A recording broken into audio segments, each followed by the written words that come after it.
Hello everyone, so I'm Ellie, or Olivia as I'm known in the Latin classroom, and I'm here to take you through lines 888 through 899 in Book 6 of the Aeneid. So let's go ahead and jump in. Quae postquam caesis natum per singula duxit incendit quanimum famae venientis amorexim bella viro memoratquae diende gerenda. All right, so we are going to start with postquam here, meaning after, and then of course to our subject, which is anchises. And now we are going to take a look at our main verb, which is duxit, at least in this part of the sentence. It is a perfect third person singular active indicative verb, meaning he led, of course, in reference to anchises. And our object here is natum, meaning offspring, and referring to Anchises' son, Aeneas. It is accusative singular and masculine.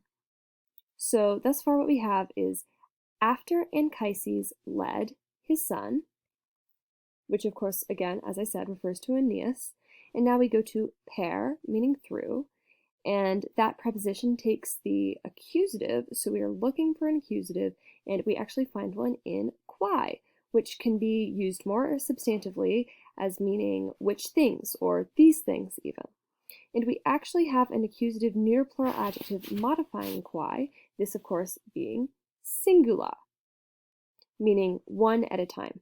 So, after Anchises led his son through these things, one at a time, incendit quae, and with that quae, we know that means and then incendit is he inflamed, because incendit is a third person singular perfect active indicative verb. And then now to our direct object, which is animum, and it is the masculine accusative singular of animus, meaning mind. And then here we see amore, which is an ablative, and I translated as with love or with the love, as I used our handy dandy translation method for ablatives called fwib, of course, for, with, in, by.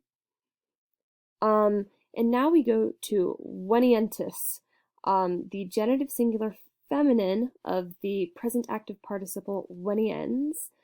This means approaching, but can also be translated simply as future, and it modifies fami, meaning fame or even glory in this context. So now we look at exem,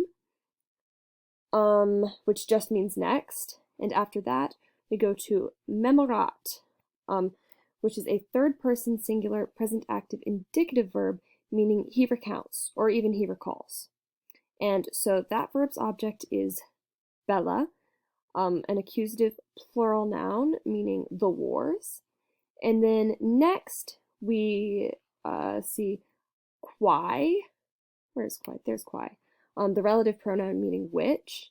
And then now we see viro, which is actually the indirect object of memorat, and it's best translated as to or for his hero son, according to our good friends at Dickinson College Commentaries.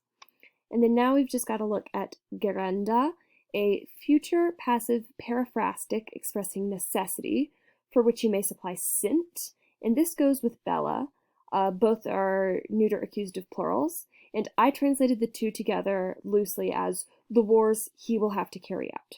So altogether, I think what we have is after Anchises led his son through these things one at a time, and he inflamed his mind with the love of future fame. Next, he recounts to his hero son, because remember, viro is the indirect object because it takes the dative case. So next, he recounts to his hero son the wars which he will have to carry out then, because diende is just meaning then. Laurentisque docet populos urbemque latiniet quoquemque modo fugiatque, feratque, laborem. So here we're going to start out with docate, which is the third person singular present active indicative of doceo. This form means he teaches. And I'm going to pair this up with the que after Laurentes. So to start us out, this will be and he teaches. But I will also be supplying us with eum here, which means him and refers to Aeneas. So, and he teaches eum, meaning him. So, and Anchises teaches Aeneas. And now I'm going to go to the Laurentes in Laurentesque, which refers to a Latin town near Ostia, the capital of King Latinus. And Laurentes here, it goes with populos, meaning people, or the people, and both are in the accusative plural. So together we have the Laurenti people. And now we go to our second que, which is part of urbemque. And we are going to look at urbem, which is in the accusative singular, meaning the city, and then we are going to go to Latini, which is in the genitive singular. So this would be adequately translated as and the city of Latinus. And then past the comma, we've got 8, which means and, of course. And we are coming up on quo, very near modo, which may be translated here as how or in what way.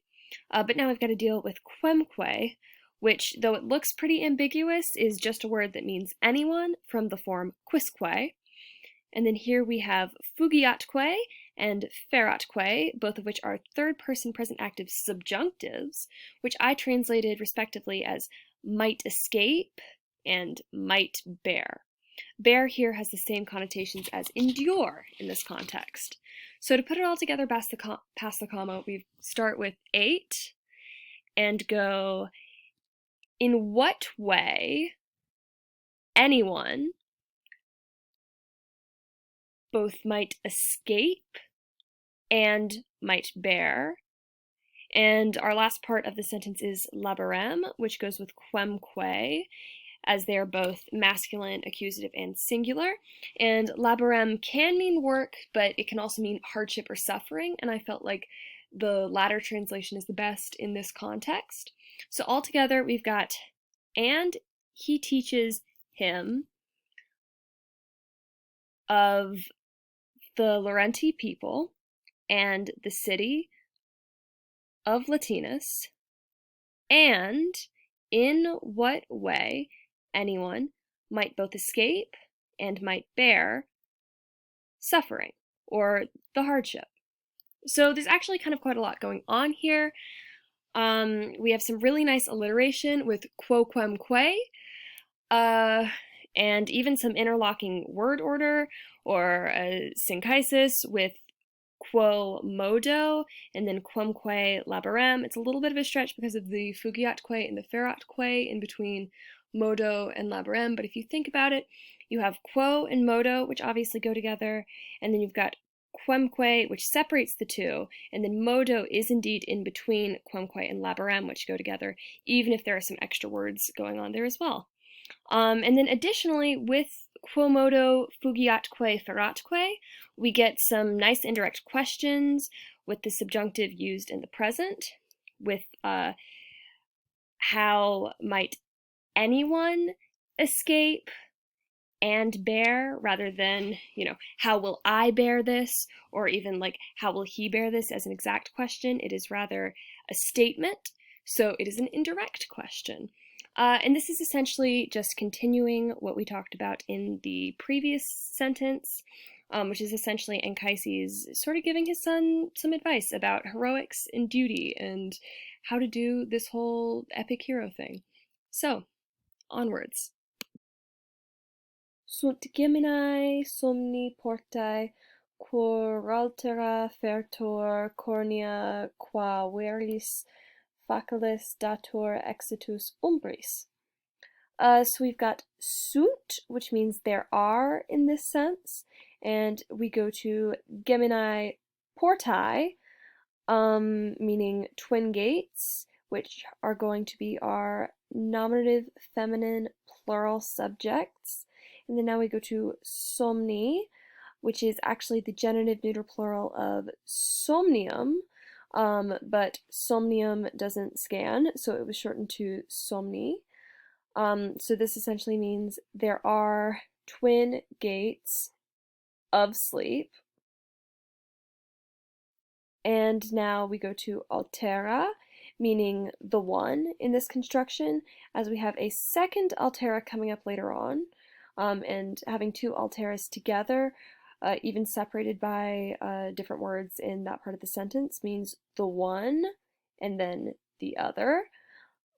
So here we've also got quorum, meaning of which, and now we see fertur, the third person singular present passive indicative, which in this case means report, and you can even supply essay here, so it will be translated as is reported to be. And now we see cornea, the feminine nominative singular, meaning of horn, describing the door. So, one of which is reported to be of horn. And now we go have a look at qua, which is just an adverb meaning by which. And we are going to go look at our verb datur. So datur is the third person singular present passive indicative of do, and in this form it means is given. And now to facilis exitus, which are both nominative masculine singular words meaning together an easy exit. And then finally, we look at the two words veris umbris, which are both dative feminine plural words meaning together like real spirits or true spirits. So in total, there are twin gates of sleep, one of which is reported to be of horn, by which an easy exit is given to true spirits. So this section sort of describes the ivory exit of Hades, which is two gate doors. Altera cendenti perfecta nitens elephanto sed falsad caelum mitunt insomnia manes. So this is the other altera, which I spoke about earlier a little bit. And as I mentioned, with two alteras, they will respectively be translated as the one and the other. So this is the other, and now we translate candenti, a present active participle, as gleaming. Make sure not to confuse this with cadenti, meaning falling. I know it's an easy mistake to make. And now we will look at perfecta, an ablative singular perfect passive participle, meaning with polish, if we use for, with, in, by to translate our ablatives, or fwib, or even we could translate it as with perfection. Then to nitens, a present active participle meaning shining, and to elephanto, finally, meaning ivory. So elephanto is a fun word because that is where we get the word elephant from in English, as elephants' tusks are made of ivory. So now we're going to sed, which means but, and after sed we are going to supply a per hanc, meaning through this, in the feminine accusative singular, as that is the most elegant way to translate this next line. So sed meaning but, and then I think we should go all the way over here to our subject, which is manes, and manes means the spirits of the dead in the masculine plural nominative. And here we will go to mitunt, the third person plural present active indicative word meaning send. And now I'm going to use the per hanc that we supplied after sed here, so meaning send through this. And now we are going to get some help from our dear friends at Dickinson College Commentaries, who have said that falsa insomnia is most elegantly translated as false dreams. And then we use ad caelum, which we all know means to the sky, and that's actually very simple. So in total what we have is the other gleaming with polish, or with the polish, of shining ivory, But the spirits of the dead send through this false dreams to the sky. So essentially, this is the description of one of the gates, and this one looks really beautiful. It's made out of ivory, but the spirits are sending through this false dreams or false visions up to the sky. His ibitum natan caesis unaque Sibyllam prosequitur dictis portaque mittit ebernaile viam secat ad naves sociosque revisit. So let's start with the ablative his, and here I'm actually going to take dictis and put that up here, supply it over there, as both are plural ablative words that form a construction expressing circumstances, situation, or result, which sounds an awful lot like an ablative absolute. So I would actually translate this as with these words, or with these things having been said, with these words having been said, a variant of that type. And now I'm going to go to anchises, which is our nominative singular subject, and then to tum, meaning then, as we all know, and then to escorts, which I get from prosequitur, a deponent third person singular present active indicative verb. And now we look at natum, which we actually translated earlier as offspring or son in the accusative masculine singular, and it is exactly the same here. And now to unaque Sibyllam, meaning and with the que, and then Sibyl, and Sibyllam is the accusative feminine singular of Sibyl, and then with the una, which is an adverb meaning together. So thus far what we have is with these words, or with these things having been said, anchises escorts, or anchises then escorts his son and Sibyl together. And now we're going to go to portaque emittit, meaning and with the que, sends forth, because it's emittit rather than just mittit. And I would even say and sends them forth, as he's sending natum unaque Sibyllam, or his son and Sibyl together. And then we are going to go to the porta in portaque, which is an ablative feminine singular word, meaning in the gate, as we are using our Fwib translation method, and I chose in. And this is actually modified by eberna, which is another feminine ablative singular adjective, and it just means ivory. So in the ivory gate, or there in the ivory gate. And now we are going to go to illa, which is a little bit counterintuitive because it actually refers to Aeneas rather than anchises, and there really isn't anything to signal that here aside from just context. So Aeneas, or he, but referring to Aeneas. And now we're going to translate sikat as he cuts next, as it is a third person singular present active indicative verb. And now we go to our direct object of viam, meaning his path or his way, and then we go to ad naves, meaning to the ships, and then next we translate revisit, meaning revisits, which is actually really nice and easy, and it's just third person singular present active indicative.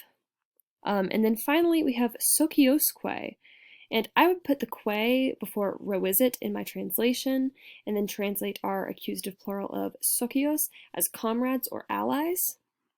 So then altogether we have with these words, anchises then escorts his son and Sibyl together, and sends forth, or sends them forth,